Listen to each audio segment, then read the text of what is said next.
दोस्तों, आज आपको एक कहानी सुना रहे हैं।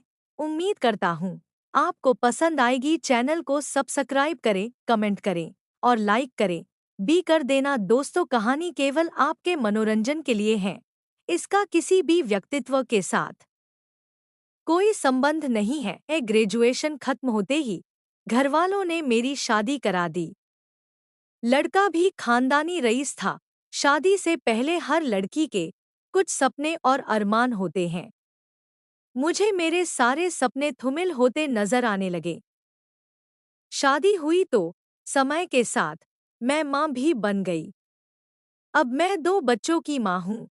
मेरे दोनों बच्चे शहर के सबसे अच्छे स्कूल में पढ़ते हैं। पति का दिल्ली में बिजनेस है।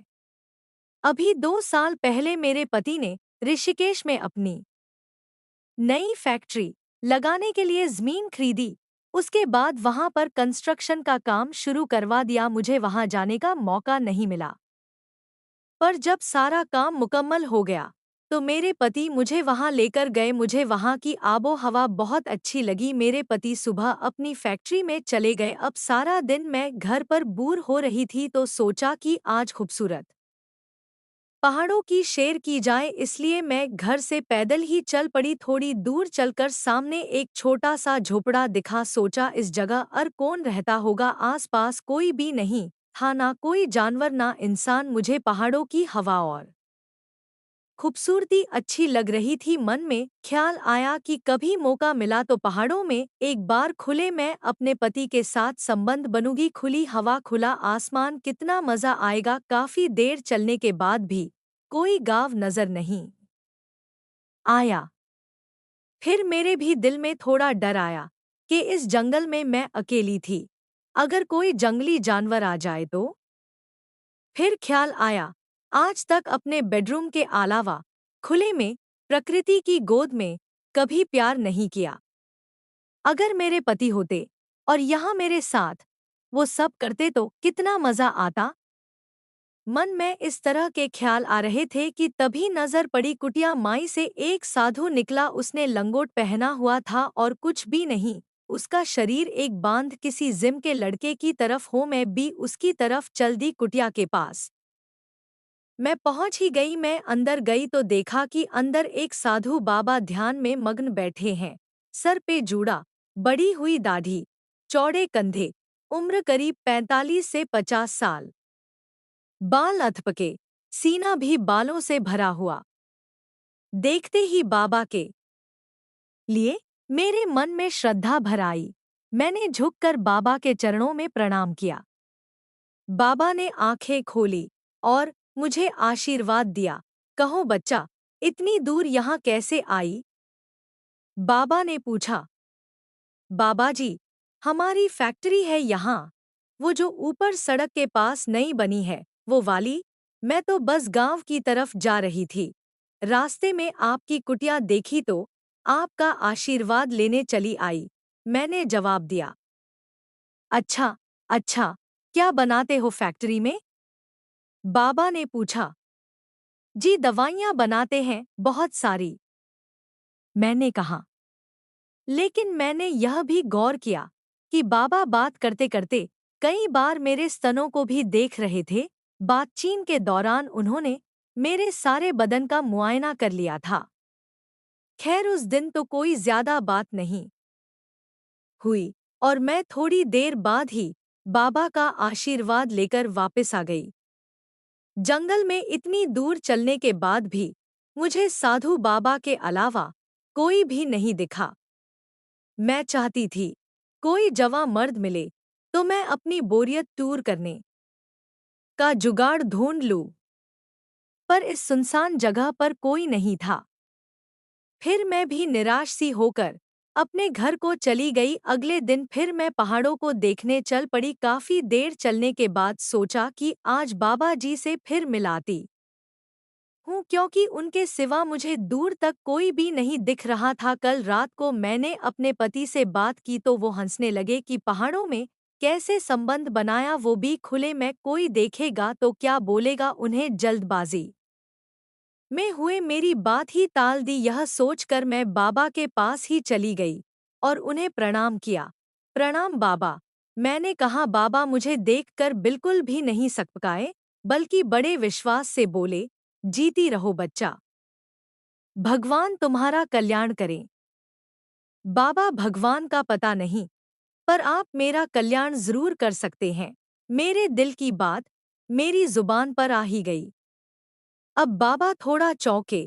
क्या मतलब बच्चा? मैंने कहा कि बाबा अगर आप चाहे तो मेरी ईशा को पूरा कर सकते हैं। बाबा बोले हम तो साधु लोग हैं, दुनियादारी से दूर पहाड़ों में मैं रहते हैं, हम किसी को आशीर्वाद ही दे सकते हैं। उस दिन भी मेरी आग नहीं बुझी, मगर मैंने भी तय किया था कि इस बाबा को तो मैं मना कर रहूंगी। अगले दिन फिर मैं बाबा के पास चली गई। आज तो मैं पूरी तैयारी के साथ आई कि आज तो करके रहूंगी। यह सोचकर मेरे मन में एक विचार आया। मैंने अपनी टी शर्ट के ऊपर के तीनों बटन खोल दिए ताकि मेरा एक बड़ा सा क्लीवेज दिखे। अब आधी छातियां नंगी और आधी टौगे नंगी लेकर अगर मैं बाबा के सामने जाऊं तो हो सकता है कि बाबा की घंटी बज जाए और मैं बाबा जैसे बलिष्ठ और बलवान मर्द का भी सुख भोग सकूं। आज बाबाजी कुटिया में नहीं थे। मैंने कोई आवाज नहीं की, बस बड़ी शांति से घूमते हुए कुटिया के पीछे पहुंच गई। वहां बाबा एक छोटा सा लंगोट पहने लकड़ियां काट रहे थे। बाबा का शरीर बड़ा ही कसा हुआ था।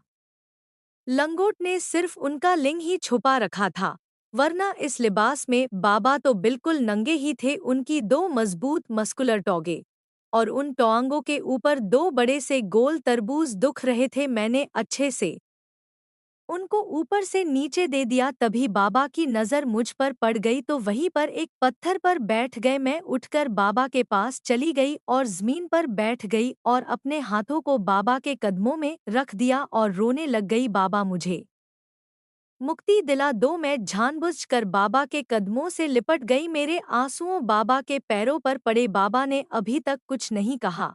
मैंने अपने हाथों से बाबा को सहलाने लगी तो मैंने कहा कि बाबा का लंगोट खिंच जा रहा है, उनका हथियार मजबूत हो रहा है। मैं भी इसी मौके की तलाश में थी। मैं धीरे से उनका हथियार अपने हाथों से पकड़ लिया और जोर से दबने लगी। बाबा की सिसकियां निकल रही थी। मैंने तभी उनका हथियार अपने होठों के बीच दबा दिया। बाबा कभी ओह कभी आ की आवाज निकल रहे थे। तभी बाबा के हाथ मेरे बदन पर चलने लगे और वो मुझे सहलाने लगे। थोड़ी देर बाबा बोले कुटिया में चलो। बाबा कुटिया में आ गई। बाबा ने नीचे बिस्तार तैयार किया और मैं भी बिस्तार पर लेट गई। बाबा अब मेरे ऊपर आ गए, अपने हाथों से मेरे बदन को सहलाने लगे। मैंने भी कहा बाबा आज मैंने आपने आपको अर्पण कर दिया, मेरा जो चाहो कर लो।